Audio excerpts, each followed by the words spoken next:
Hmm. Hello, good morning. I-discuss lang natin ngayon. Marami na rin tayo narinig ng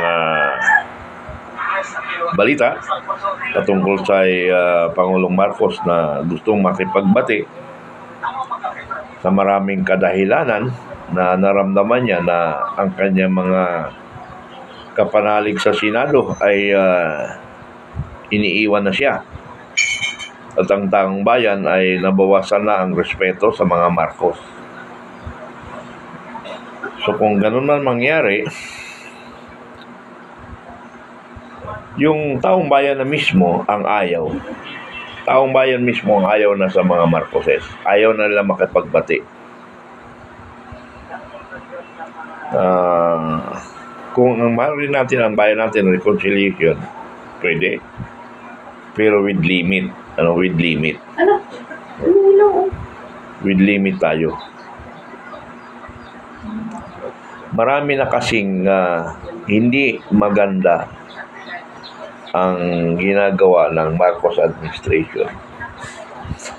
Yun na lang maganda yung unit team nila nung pagtakbo noong 2022. Bakit sila naghiwalay? Yun yung tanong. Bakit sila naghiwalay? Naghiwalay sila dahil yung mga nakapaligid kay Marcos nag-isip na kung paano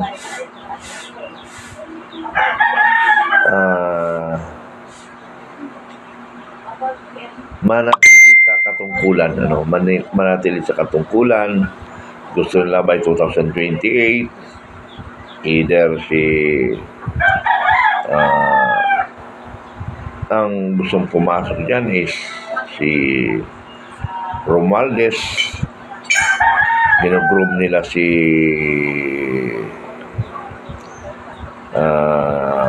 Congressman Sandro Marcos. So para bang iniisip nila na tayo na ang kilala ng taong bayan na mamuno sa Pilipinas. So pumasok ang pagkagahaman ng mga Marcoses or Romualdez Araneta. Pero alam natin, ulitin lang natin to, paulit-ulit natin para ma-educate natin ang mga Pilipino, para ma-educate natin ang mga Pilipino. Para ma-educate natin ang Pilipino. Ay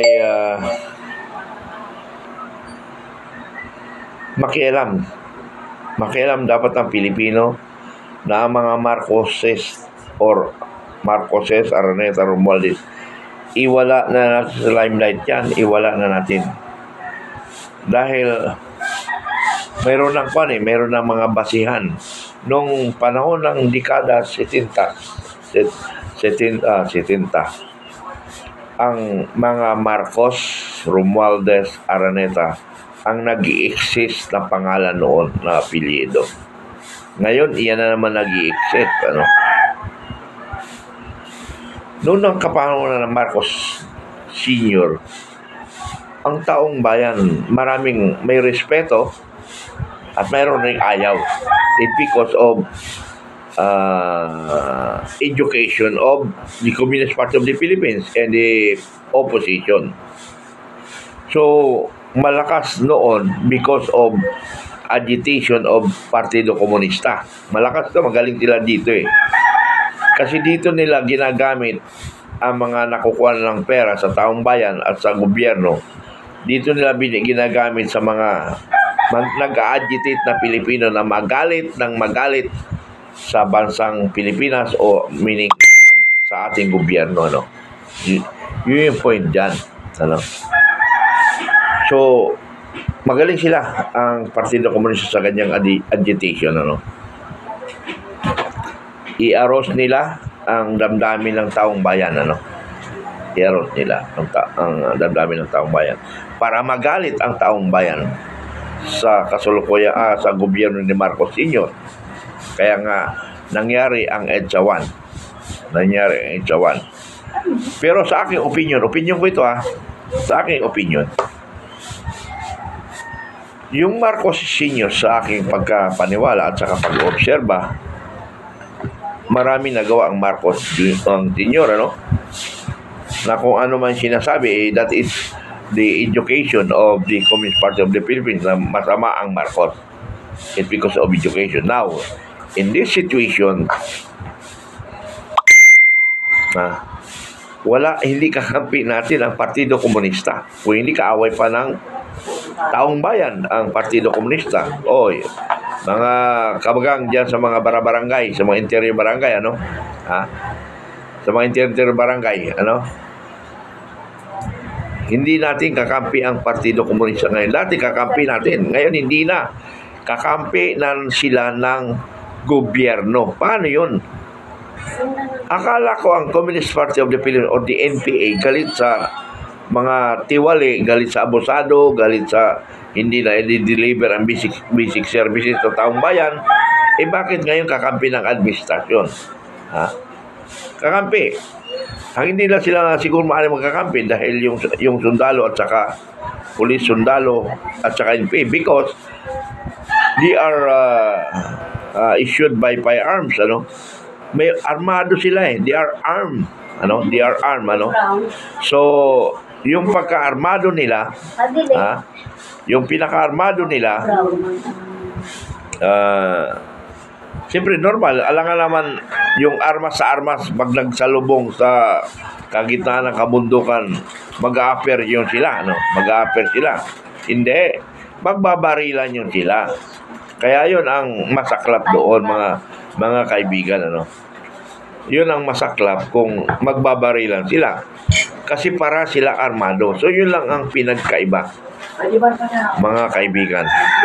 So, mga kababayan ko Pilipino, ini-educate ko kayo na ang ating bayan ngayon ay nalulugmok sa putikan. Maraming naghihirap, lalo pang pinahihirapan ng Marcos administration. So, sana tayo mga Pilipino, magkaisa tayo para sa ating bayan, para sa ikaunlad ng ating bayan. Pilipino, gising na. Pilipino, makialam. Pilipino, labanan ang mga tiwali, labanan ang mga kurap, labanan ang mga abusado, at i-convince natin ang gobyerno na ang mga basic services needed by the Filipino dapat may labas na. Maraming salamat sa mga sumusubaybay, at sana ang aming grupo na mapagkaisa ito, yung United People's Initiative, Huwag tayong hiwalay dito. Huwag tayong magkanya-kanya. We are United People's Initiative. Anumang organisasyon kayo, sumama kayo dito sa United, makiisa kayo sa United. Makiisa kayo sa United para sa bayan. Okay, yun lang ang gusto kong iparating sa inyo mga kabagang, na sana ma-educate natin, na pakialaman natin ang gobyerno natin.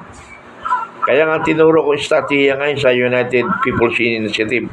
Nagawa na natin lahat ang effort, lahat na. Mga bright ideas, mga talent ideas, mga lahat na. Pero hindi namin napag-usapan ang solusyon. Solusyon para sa bansa. So, ang suggestion ko sa United People's Initiative, nakita ko kung paano tayo magiging effective. Magiging effective lang tayo, mga kabagang, kung talagang seryoso tayo sa pagbabago sa Pilipinas. Dapat lagi nating ilagay sa puso sa puso para sa bayan, pagbabago.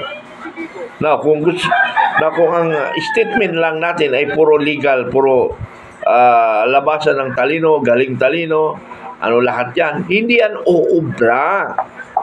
Hindi uubra ang talino ninyo. Isa na lang example ko si Secretary Chudoro ng National Defense, Bartap na Charian. Pero tingnan mo naman siya pagka-Bartap na niya. Hindi ko nakikita ang effort niya. Bagkos, hawak sa liig ng Marcos na sinasabi niyong bangag, walang alam. May nagawa bang tap na chair? Wala.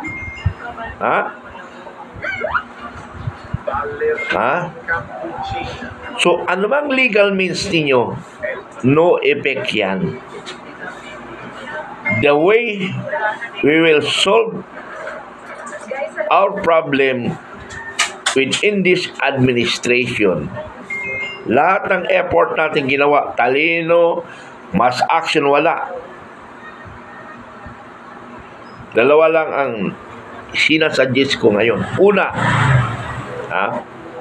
i-educate pa ang Pilipino. Pangalawa, kung hindi nagawa ng mga nag-back action na mahihina dito sa malalakas. Sa malalakas, hindi umobra. Dito tayo sa mga mahihina. Ano yun? Yung may physical disability or senior. Kung pwede natin dalhin yung mga 90s, 90 years old, what I mean 80 years old. Para hindi na makalapit ang pulis, di ba? Hindi makakalapit ang pulis. Sige, lapitan mo. Pag namatay, kasalanan mo. Or sabi ng, wala, sabi ng gobyerno, sila ang napumilit Sila ang pumilit sa gobyerno, sila ang nandyan Pero daw kayo, mga kabagang, Paano kung magalit ang taong bayan? Paano kung magalit ang taong bayan? Pag nagalit ang taong bayan, delikado kayo, Marcos Jr. Baka hindi ka makahinga sa mga kurot ng taong bayan. Tag-iisa lang ng kurot ng taong bayan, President Marcos. Sinisigurado ko, mamamatay ka sa galit ng taong bayan. Sa galit ng taong bayan. Okay. So, yun lang gusto ko iparating sa inyo, mga kababayan. Na educate, more education kasi nga. Pero sabi ko nga, may mga ibang suggestion tayo. Kasi nga, nagsasawa na ako sa maraming matatalino Yung talino kasi, hindi mo obra ngayon. Pag nireklamo natin, yung gobyerno, si Bangag nga sabi nyo nga, undergraduate Sabi nyo nga, magaling lang siya mag-English, pero wala namang alam. Pero ang tanong ko ngayon, umubra ba kayo? Umubra ba yung mga number 1 sa school?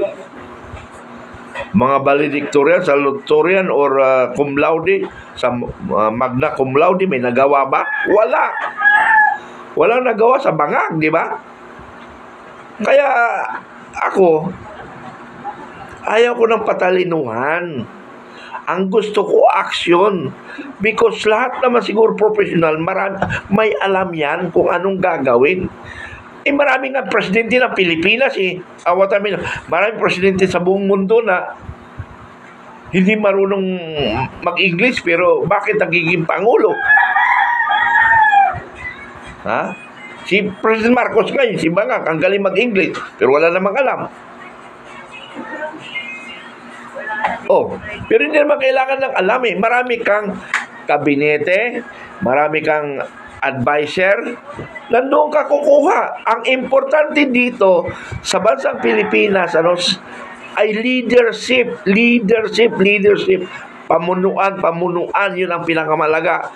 At kasama dito, puso. Without this, puso, kahit gaano man katalino, hindi gaganda ang Pilipinas. Ang kailangan natin, tama lang ang kaisipan ng talino, pero ang focus niya para sa bayan at sa puso. Yan lang. Maraming salamat. I love you all.